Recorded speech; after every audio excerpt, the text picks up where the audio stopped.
வினையால் அணையும் பெயர்களின் பண்புகளில் பொருந்தாதது எது?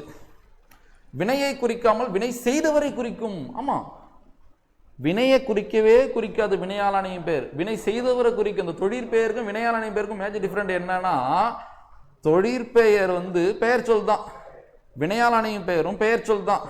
ஆனா தொழிற்பெயர் அந்த தொழிலை தான் குறிச்சுக்கிட்டே இருக்கும்.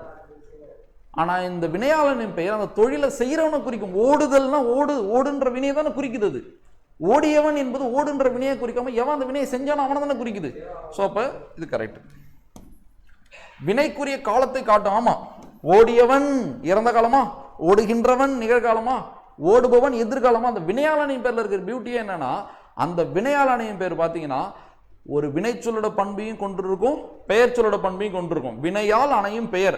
அந்த இப்ப நான் சொன்னதோட தொடக்கம் வினை, முடிச்சது பெயர். அப்ப வினையும் பெயரும் இணைந்தது வினையால் அணையும் பெயர் கூட நீங்க நான் வச்சுக்கலாம். வினை சொல்லோட பண்பு அது காலத்தை காட்டும். மரம் என்பது ஒரு பெயர் சொல், காலம் காட்டுமா? காட்டாது. எழுதினான் என்பது வினை சொல், காலம் காட்டுது இல்ல.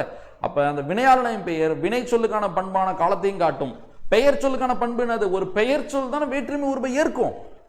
வேற்றுமை உருவு எந்த சொல் கூட சேரும்? பெயர் சொல் கூட சேருமா, வினை சொல் கூட சேருமா? பெயர் சொல்லு கூட தான் வேற்றுமை உருவு சேரும். அப்ப அந்த வினையால் அணையும் பெயர் கூடயும் வேற்றுமை உருவு சேரும். அப்ப அந்த வினையால் அணையும் பெயர் பெயர் சொல்லோட பண்பையும் பெற்று இருக்கும், வினை சொல்லோட பண்பையும் பெற்று இருக்கும். அதோட சிறப்பு. ஸோ அது எல்லாமே உங்களுக்கு இங்க வினாவா இருக்கு. அப்படியே பாருங்க.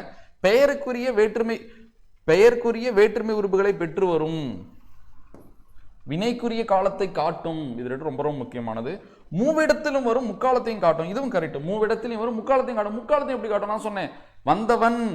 இப்ப வந்தவனை கூப்பிடுன்றாங்கன்னா, வந்தவன்னா வான்ற வினையை கூப்பிடலாம், அந்த வினையை செஞ்சவன் தானே கூப்பிடுறாங்க. அப்ப வந்தவன் என்பது இறந்த கால வினையால் அணையும் பெயர், வருகின்றவன் என்பது நிகழ்கால வினையால் அணையும் பெயர், வருபவன் என்பது எதிர்கால வினையால் அணையும் பெயர். அப்ப வினையால் அணையும் பெயர் 3 காலத்துல வரும்ன்றது உங்களுக்கு புரிஞ்சிருச்சு. எப்படி மூவிடத்திலையும் வரும்? இப்ப எடுத்துக்காட்டு இது எப்படி சொல்லலாம்னா, பாடியவனுக்கு குடு. பாடியவனுக்கு குடு. யாரு பாடியவன்? எவனோ ஒருத்தவன். பாடியவனுக்கு குடு. பாடுன்ற வினைக்கு கொடுக்கல, அந்த வினையை செஞ்சவனுக்கு தானே கொடுக்குறாங்க. அப்ப இது ஒரு படர்க்கை வினையால் அணையும் பெயர். சரியா? சென்றாயை கண்டேன். சென்றாயை கண்டேன். சென்றாய், நீ சென்றாய். நீங்க அதை மட்டும் யோசிங்க. நீ சென்றாய். சென்றாய் என்பது முன்னிலை தானே, நீ என்பது முன்னிலை தானே. அப்ப சென்றாயை, அது கூட நான் 2ஆம் வேற்றுமை ஒரு வை சேர்க்கிறேன். அப்ப சென்றாயைனா செல் என்ற வினையை குறிக்கல, அந்த வினையை செஞ்சவனை குறிக்குது. அப்ப அது வினையால் அணையும் பெயர், முன்னிலை வினையால் அணையும் பெயர். தன்மை. எடுத்தேனை பார்த்தாயா, எடுத்தேனை பார்த்தாயா, எடுத்தேன் பார்த்தாயான்னு அர்த்தம். அப்ப எடுத்தேனைனா நானு, எடுத்தவன் அர்த்தம். என்ன சொல்றேன்? அப்ப எடுத்தேனை பார்த்தாயா, இதெல்லாம் நம்ம வகுப்பு அப்பதான் நம்ம கிளியரா பார்க்க முடியும். ஆனா 3 இடத்துலயும் வரும். சரியா? அப்ப வினையால் அணையும் பெயர்ல வரும், 3 இடத்துலயும் வரும், 3 காலத்திலையும் வரும்.